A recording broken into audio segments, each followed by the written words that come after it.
அஸ்ஸலாமு அலைக்கும் வரஹ்மத்துல்லாஹி வபரகாத்துஹு. அன்பிக்கினிய சகோதர சகோதரிகளே, உங்கள் அனைவர் மீதும் அல்லாஹுவின் சாந்தியும் சமாதானமும் என்றென்றும் நிலவட்டுமாக. இலங்கையில் தற்போதுள்ள சூழ்நிலை புதிய விடயம் அல்ல, எல்லோரும் அறிந்த விடயம்தான். ஜிஎஸ்பி ப்ளஸ் மற்றும் வரிச்சலுகை சம்பந்தமாக அதற்கு அவங்களோட எதிர்ப்பு ஆர்ப்பாட்டத்தை தெரிவிக்கும் முகமாக ஸ்ரீலங்கா தௌஹீத் ஜமாத் ஆர்ப்பாட்டம் பாரிய அளவில் 2 ஆர்ப்பாட்டங்கள் செய்ததை எல்லோரும் அறிவோம். இப்போ இந்த ஆர்ப்பாட்டம் செய்தது தவறு என்ற ரீதியில் பல கோணங்களில் பல விதத்திலையும் பலர் விமர்சனம் செஞ்சுருந்தாங்க. அதில் கொழும்புல ஒரு சகோதரர் ஒரு விமர்சனம் செய்ய உட்கார்ந்து கொண்டு அதை சிங்கள மொழிபெயர்ப்பு செய்ததையும் நாங்கள் பார்த்தோம். அப்போ இந்த அவருடைய விடயம் சம்பந்தமாக என்னுடைய ஒரு கருத்தை பதிவது சாலச் சிறந்தது என்று நினைக்கிறேன். அவர் சொல்ல வர விடயம் என்னன்னாக்கா, எந்த ஒரு விடயமாக இருந்தாலும் எந்த ஒரு கோரிக்கையாக இருந்தாலும் சரி, இலங்கை அரசாங்கத்துக்கு வைக்கிறதுன்றா ஸ்ரீலங்கா அதாவது அகில இலங்கை ஜம்மியத்துல் உலமா என்ற சபை இருக்கின்றது. அந்த சபையினூடாகத்தான் இந்த கோரிக்கைகளை முன்வைக்க வேண்டும் என்று சொல்றாங்க. அப்ப இந்த அகில இலங்கை ஜம்மியத்துல் உலமாவின் ஊடாக இந்த கோரிக்கையை வைக்கணும் என்று சொல்லி அவர் சொல்றதுல அவர் உறுதியானவராக இருந்தால், முதல்ல அவர் என்ன செய்யணும்டா, அவரும் இந்த மாதிரி ரோட்ல இறங்கி அவரோட எதிர்ப்பை தெரிவிச்சிருக்க கூடாது. அவரும் என்ன செஞ்சிருக்கணும்டா, அகில இலங்கை ஜம்மியத்துல் உலமாட்ட ஒரு கோரிக்கை ஒன்று முன் வச்சுக்கணும். இப்படிதான் ஸ்ரீலங்கா தௌஹீத் ஜமாத் இந்த மாதிரி செய்யறாங்க, அவங்களுக்கு எதிராக நீங்க என்ன செய்யுங்க, என்னத்தை செய்யணுமோ அவங்களுக்கு எதிராக சரி சார்பா சரி என்னமாச்சும் நீங்க ஒன்றை செய்யுங்கன்னு சொல்லி அவங்க சொல்லியிருக்கணும். அப்படி செய்யல. முதல்ல முரண்பாடு அவரோட.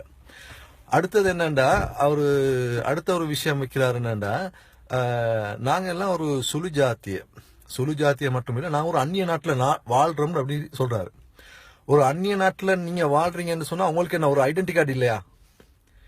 நீங்க அந்நிய நாடுண்டாக்கா, இப்ப நீங்க ஒரு ஸ்ரீலங்கன் போயிட்டு சவுதி அரேபியால ஒரு வேலை செஞ்சுட்டு அந்த நாட்டுல அந்நியனா இருந்துட்டு திருப்பி ஸ்ரீலங்காக்கு வர மாதிரி ஒரு அந்நியனாவா நீங்க ஸ்ரீலங்கால இருக்கிறீங்க.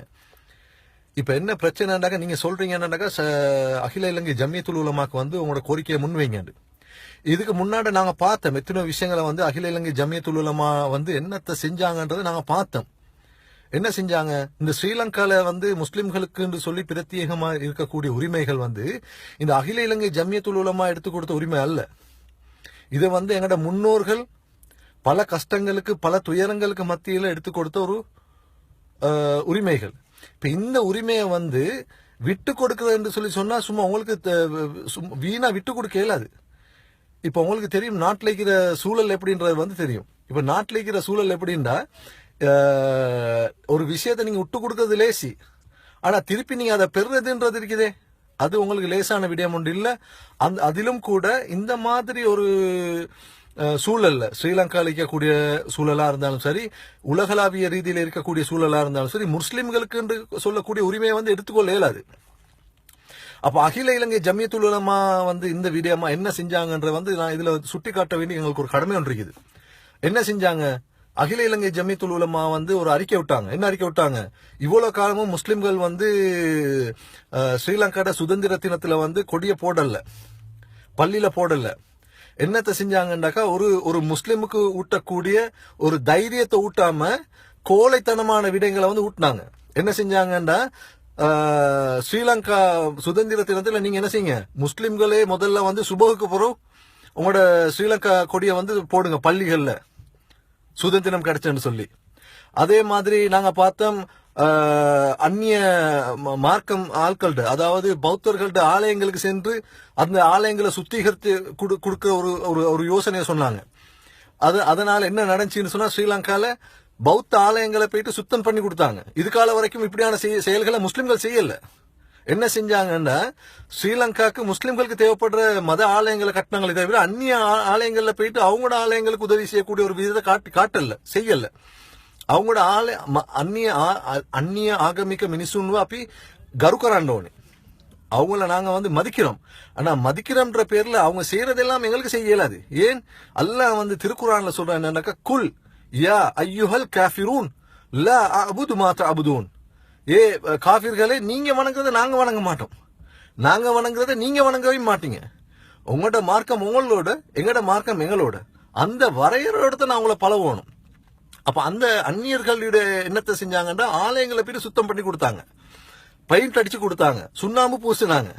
அதே மாதிரி உங்களுக்கு தெரியும், வெசாக் பொசோன் காலங்களில் வந்து என்ன செஞ்சாங்கன்னா, முஸ்லிம்கள் இது கால வரைக்கும் எப்படி செஞ்சாங்கன்னாக்கா, அவங்களோட தொல்லை தாங்க இல்லாம சில முஸ்லிம் முதலாளிமார்கள் வந்து அவங்களுக்கு சில சின்ன உதவிகள் மறைமுகமா செஞ்சாங்க.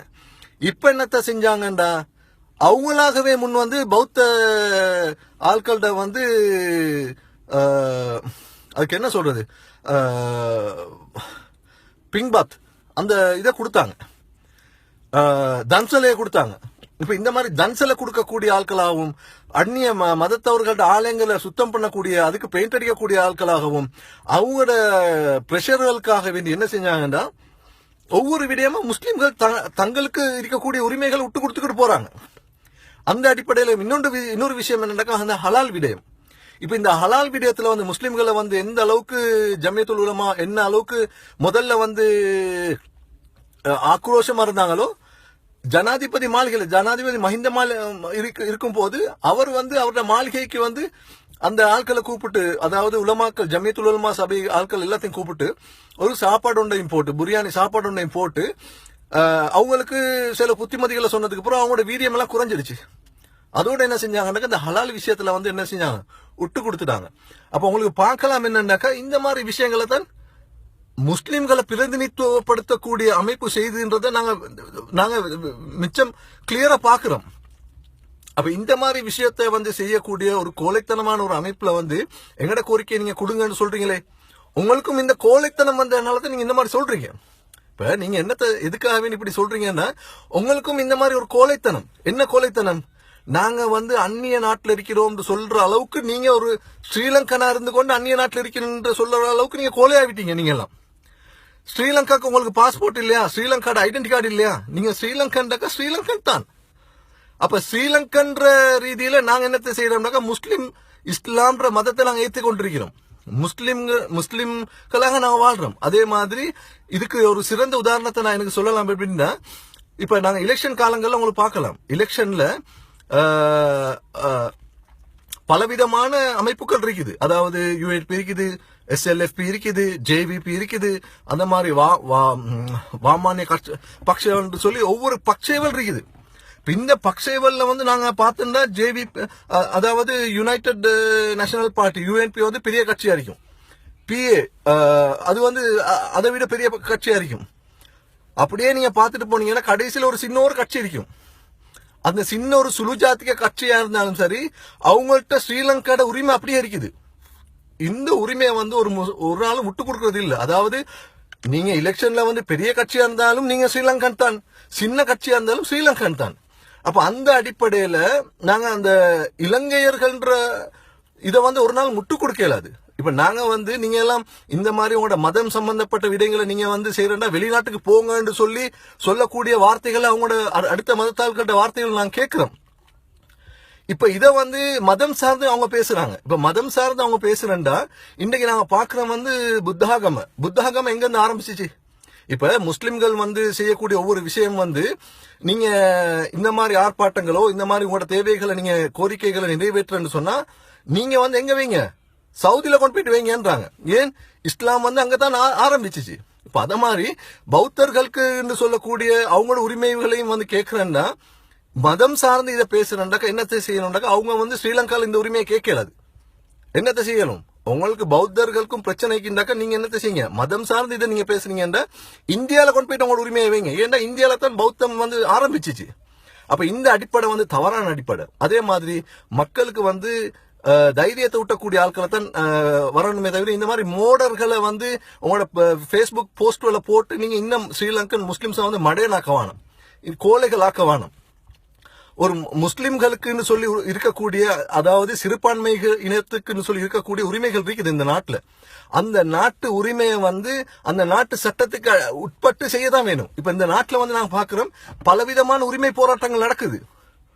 என்னத்தை செய்யறாங்கன்னாக்கா என்ன சரி அவங்களோட ஒரு கோரிக்கை ஒன்று, ஒரு ரோடு ஒன்று உடஞ்சிருக்குது, ஒரு பாலம் ஒன்று உடஞ்சிருக்குது, அரசாங்கம் செய்யலன்னாக்கா அரசாங்கத்துக்கு வந்து இதை கவன ஈர்ப்பு செய்யறதுக்காக வேண்டி பல லெட்டர்களை போட்டிருப்பாங்க. அரசாங்கம் வந்து என்ன செய்யாது, அதுக்கு சரியான பதில் கொடுத்திக்காது. அப்ப அதுக்கு என்ன செய்வாங்கன்னாக்கா இதுக்காக வேண்டி போராடுவாங்க, உரிமை குரல் போராடுவாங்க. எப்படி போராடுவாங்கன்னா உங்களுக்கு தெரியும், ஸ்ரீலங்கால பாதைகளை வழி மறைச்சு அவங்க போராடுவாங்க. போராடி என்ன செய்வாங்கன்னா அந்த கவனத்தை ஈர்த்ததுக்கு போறோம் அரசாங்கம் என்ன செய்யும்னாக்கா அந்த உரிமையை வந்து அவங்களுக்கு எடுத்து கொடுக்கும். ரைட், ஓகே, நாங்க வந்து அவங்களோட இந்த பாதையை வந்து நாங்க செஞ்சு தரோம், அந்த மாதிரி உரிமைகளை கொடுக்கும்.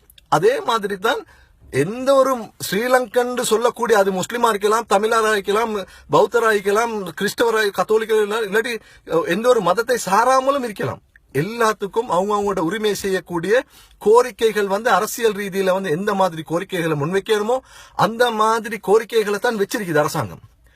அந்த அரசாங்கத்துக்கு வச்சிருக்குது ஸ்ரீலங்கா தௌஹீத் ஜமாத். அப்ப இந்த கோரிக்கையை வந்து தவறுண்டாக்கா எப்படி கோரிக்கை வைக்கணும்?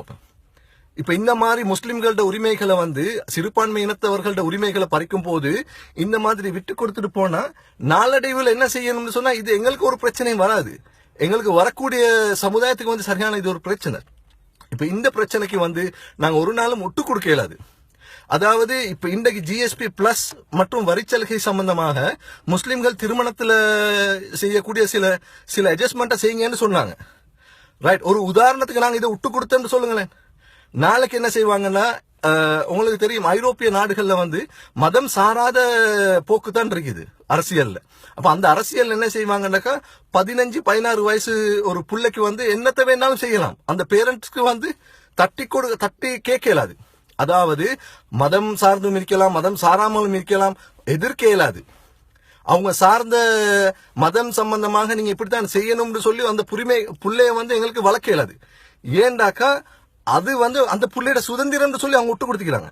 இப்படி ஒவ்வொரு விடயமாக வந்து ஜிஎஸ்பி பிளஸ்ன்ற பேர்லயோ வேற எந்த பேர்லயோ ஒரு நாட்டை வந்து முன்னேற்ற ரீதியில இந்த ஐரோப்பிய நாடுகளோட சட்டங்களை வந்து எங்கட நாட்டுகளுக்கும் ஸ்ரீலங்கா போன்ற நாடுகளுக்கும் கொண்டு வருவாங்கண்டா எங்கட வந்து முஸ்லிம்கள்ன்ற ஒரு அந்த இஸ்லாமியர்கள்ட அல்லது பௌத்தர்கள் இது எல்லாத்துக்கும் பாதிக்கக்கூடிய ஒரு விடயம். நாளைக்கு வந்து பௌத்தர்கள்ல ஒரு விடயம் வந்து உங்களுக்கு இந்த சலுகையை நாங்க தாரண்டாக்க அந்த உரிமையை வந்து அவங்க எடுங்கன்னு சொல்லுவாங்க. அதே மாதிரி ஹிஜாப் சம்பந்தமாக பேசுறாலும் இந்த மாதிரி செய்வாங்க. நாளைக்கு என்ன செய்வாங்கன்னா ஹிஜாப் அணி இயலாது. முஸ்லிம்கள் ஒரு இப்ப நான் சொன்ன மாதிரி 16-17 வயசுக்கு போறோம் அந்த புள்ளைக்கு வேண்டியதை செய்யலாம். இப்ப உங்களுக்கு தடுக்க இயலாது. ஹிஜாப் உடுக்கலன்னா அந்த புள்ளைய வந்து ஹிஜாப் உடுங்கன்னு சொல்லி உங்களுக்கு வற்புறுத்த இயலாது. அது அந்த புள்ளையோட சுதந்திரம். இஸ்லாமும் வந்து வற்புறுத்தல. ஆனா இதை என்ன செய்யறாங்கன்னாக்கா ஒரு மனுஷனுக்கு வந்து தான் தோன்றித்தனமாக வாழலாம், சுதந்திரம் என்ற பேர்ல மனித உரிமை என்ற ரீதியில அவனுக்கு எப்படியும் வாழலாம்ன்ற ஒரு சட்டத்தை வந்து நாளை கொண்டு வரும். அந்த சட்டத்தை வந்து நீங்க அப்ளை பண்ணுங்க. அப்ளை பண்ணா தான் உங்களுக்கு இந்த ஜிஎஸ்பி பிளஸ் சலுகை இந்த மாதிரி சலுகை தருவோம்னு சொன்னா நாளைக்கு நாங்க அதையும் விட்டு கொடுக்கணும். இந்த மாதிரி பல விடயங்களை விட்டு கொடுக்கக்கூடிய கோழைத்தனமான அரசியல் போக்க வந்து முஸ்லிம்கள் கையாள கூடாது. அரசியல்வாதிகளா இருந்தாலும் சரி, யாரா இருந்தாலும் சரி, இந்த மாதிரி கோழைத்தனமான விடயங்களை வந்து அல்லாஹ்வுக்காக விட்டு கொடுங்க. விட்டு கொடுத்துட்டு இது ஒரு கட்சி செய்தி, இது ஒரு ஸ்ரீலங்கா தௌஹீத் ஜமாத் செய்தின்னு சொல்லி பார்க்க வேணும். இது ஒரு முஸ்லிம்களுக்கு இருக்கக்கூடிய உரிமைன்றதை வந்து நீங்க பாருங்க, அந்த கண்ணோட்டத்துல பாருங்க. இதுக்கு வந்து யாரு வாங்கன்னாக்கா முன்னுக்கு வாங்கன்னாக்கா புத்திஜீவிகள் முன்னுக்கு வாங்க. உங்களுக்கு தெரியும், இந்த மாதிரி புத்திஜீவிகள் வந்தா தான் இந்த மாதிரி ஆர்ப்பாட்டங்கள் மூலம் இந்த விடயங்களை வென்றெடுத்தா தான் நாளைக்கு ஒரு சமுதாயம் வந்து தலை நிமிர்ந்து வாழக்கூடிய ஒரு சமுதாயமா ஆகும். எங்களுக்கு தெரியும், துருக்கி தொப்பி என்று சொல்லக்கூடிய ஒரு உரிமைக்காக வேண்டி எங்களோட முன்னோர்கள் பல விடயங்கள் பல கஷ்டங்கள் பற்றிருக்கிறாங்க. இதை வந்து ஒரு அந்நிய நாடு எங்கட ஸ்ரீலங்கா நாட்டை வந்து ஆதிக்கம் செலுத்தும் போது அந்த நாட்டுக்கு கீழே இருந்து கொண்டு அந்த உரிமைக்காக வேண்டி போராடி அந்த உரிமையை வந்து வெள்ளையத்தை வந்து வென்றெடுத்தாங்க. கோர்ட்ல வந்து இந்த மாதிரி துருக்கி தொப்பியை வந்து அணியலாம்னு சொல்லக்கூடிய உரிமையை வந்து அந்த தொப்பிக்காக வேண்டி பல போராட்டங்கள் செஞ்சு உரிமையை வென்றெடுத்தாங்க எங்கட முன்னோர்கள். இந்த மாதிரி வென்றெடுத்த உரிமைகளை வந்து லேசா நாங்க விட்டு குடிக்கிறதுக்கு வந்து எந்த வகையிலையும் எங்களுக்கு சம்மதிக்க இயலாது. அதனால இந்த விடயத்தை வந்து நான் உங்களுக்கு சொல்லி ஒரு எக்ஸ்பிளனேஷன் தந்து முடிக்கிறேன். வாஹிர் தவான் அல்ஹம்துலில்லாஹி ரப்பில் ஆலமீன். அஸ்ஸலாமு அலைக்கும் வரஹ்மத்துல்லாஹி வபரகாத்துஹு.